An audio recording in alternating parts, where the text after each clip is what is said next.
This is the Cape Cod Baseball League.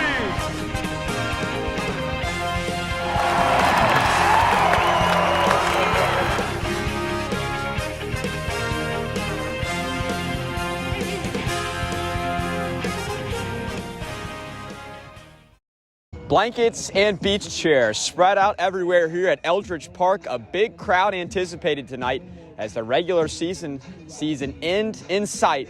The Wareham Gatemen and the Orleans Firebirds tonight here from Orleans. Alongside Aiden Blankjack Hunter here with you on the leadoff spot. And Aiden, a big win in Game 2 for the Gatemen in that doubleheader versus the Braves yesterday, and hopefully carrying that momentum into tonight. Yeah, I think this is the first time in a while they've had legitimate momentum to roll into a game. They played really well yesterday. The pitching was great. The hitting was great. Now they got to take that against one of the hotter teams in the league in Orleans. Well, Orleans scuffling a little bit themselves. They lost 2 straight games to the YD Red Sox. They've lost 4 out of their last 5 games. Stranding base runners has been an issue for them. And the guy for Wareham tasked with stranding those base runners is Will Koger. Yeah, it's a little bit of a revenge game for Will. He was here the last time Wareham played here and gave up the winning run. It was an unearned run, but he's still going to have a little chip on his shoulder coming on the mound tonight. First start in a while for him. You know, one of the few remaining guys that was here on opening day. Looking forward to seeing him pitch again tonight. He'll be opposed by Derek Clark, who's been one of the better starters in the year, or better pitchers of the year, just making his first start last week before the All-Star break. Hey, the vibes are high for the Wareham Gatemen, who won their first road game yesterday since opening day on June 10th. And here's the manager with Amanda. Back on the leadoff spot on the manager's show now with Ryan Smyth. And Coach, the last time you guys were at Eldredge Park, you kept it close until the very end when the Firebirds were able to walk it off. What are the keys today for the team to be able to come away with a win? Just got to play clean baseball. It's the same as any other day. When we play clean baseball like we did last night, it's we can put ourselves in a good position to win any game out here. You mentioned last night that was the first road win in quite some time now. Obviously, you're on the road again. Have you sensed a change in the mentality or the attitude of the team at all today? No, it's the same as it always has been. Ready to play baseball. I think even coming here, being walked off here last time, there's probably a little bit more motivation. Koger starting. Koger was on the mound last time in the end when it happened, so kind of lined up perfectly. We'll see how it goes. And you mentioned Koger. He's come on in relief, and most of his recent appearances for you guys, obviously starting now today.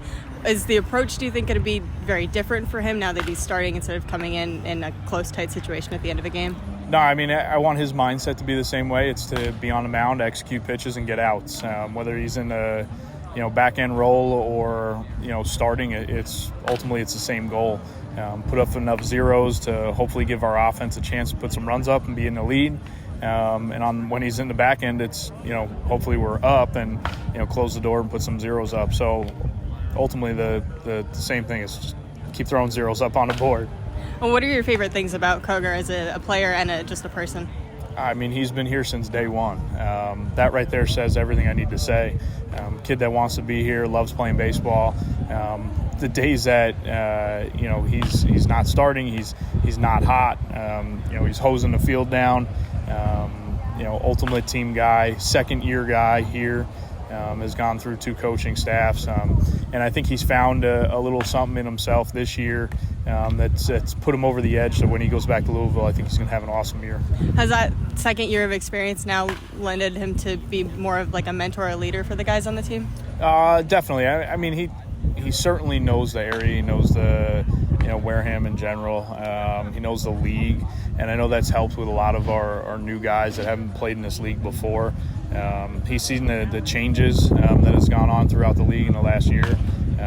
So yeah, he's been a huge help. Thank you, appreciate it. Absolutely. Back on the leadoff spot as we take a look around the league alongside Aiden Blankjack Hunter with you. And Aiden, in the West, things are still tight, especially towards the top. Yeah, no points gained from Wareham yesterday. One more clincher you'll talk about in a minute. But, those are the standings in the West. Katuitt still leading the pack. Wareham's still a couple of games out. You got to be careful you don't have a skid here in the week because 2 losses and 2 wins from one of those other teams, and that's it. You're pretty much on thin ice here. Still can get into it, but you got to make sure that you don't have a bad slew of games heading into the weekend. Well, YD has started to play good baseball.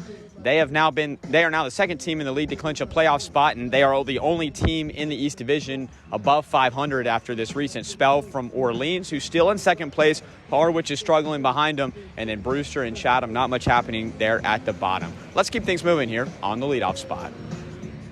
Today I'm with a special guest, Ella Walters. Ella, thank you for joining me. Can you explain to me, first of all, what it is you do for the Gatemen? Of course. I am a scout liaison and a GM assistant for the Gatemen this summer. And so what have you been doing throughout the summer?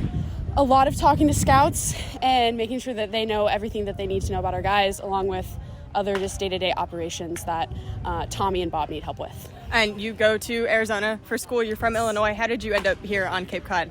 Well, you know, the Cape Cod League is quite infamous in the baseball world, and my recruiting coordinator at Arizona said that I needed to be out here if I wanted to kickstart a career in baseball. So here I am. And what is it that you do at Arizona? I work with the baseball team under the director of operations, so sort of similar to what I do here with the working day-to-day. I help with recruiting, I help with compliance stuff. You know, basically anything they need me to do. I order food and act as the team mom a little bit as well, too. And what is it that you, if you could have an answer to this question, that you want to do after you graduate? The dream is to work in the front office of a baseball team, you know, at the professional level. I also have really loved working in operations, so operations in the front office probably at the college level would be a cool place to start, too. And over the summer, you had a younger brother get drafted. Walk me through what that experience was like. It was surreal. It was really cool. He is the greatest person I know and the most hardworking person I know. So to see that pay off for him was really cool. I am just a tad sad that he won't be at Arizona with me next year because that's where he was supposed to go. But couldn't be prouder of him and couldn't be more excited for his future. And he'll be joining a few former Gatemen with the Royals, which is very exciting. Yes. When I saw that Coleman was drafted to the Royals, I immediately contacted him. I was like, oh my gosh, my brother's going to be your teammate. That's so cool, because we were sort of teammates earlier this summer. But yeah, they've met and they're already friends, so I'm super excited for the both of them. That's awesome. Ella, thank you for your time. Of course. Thanks, Amanda. I'm joined now by Grant Hussey. And Grant, yesterday in the doubleheader, in the first game, you had the hit that broke the no-hitter for you guys, and then in the second game, you had 3 hits. What were you seeing at the plate that was working? I don't really know. I broke a couple bats the first game, so I think I sacrificed those for some more hits in the second game. Anything else? That's all with that. All right. Does that give you any more confidence coming into today, though? Yeah. Anytime you get hits, you take it into the next day and hope you can do it again. What are the biggest things that you've learned about yourself so far since you've been out here? Baseball's hard. You just got to take it one day at a time. It's really a mental game. You got to stay just mentally strong and mentally fit throughout it. Are there any adjustments that you've had to make as you're learning these new things? Yeah, I mean, there's always adjustments day by day. It just depends on how you're feeling. Like yesterday, I felt good. Some days you come to the field and you feel slow. You feel just like you don't want to be there. And you really got to dig in those days. So, yeah. And overall, what's the experience playing on the Cape meant to you? It's awesome. I think it's just made me a lot better of a player. I think anybody on the team can stand by that. So, yeah. And you've had your family here for the last few games. What's that meant for them to be able to come out and watch you? It's cool. Just seeing them after being here all summer is just awesome. I think they'll be here tonight. Yeah, it's just always good to see them and have them come to stuff. Awesome. Best of luck today. Thank you. Thank you.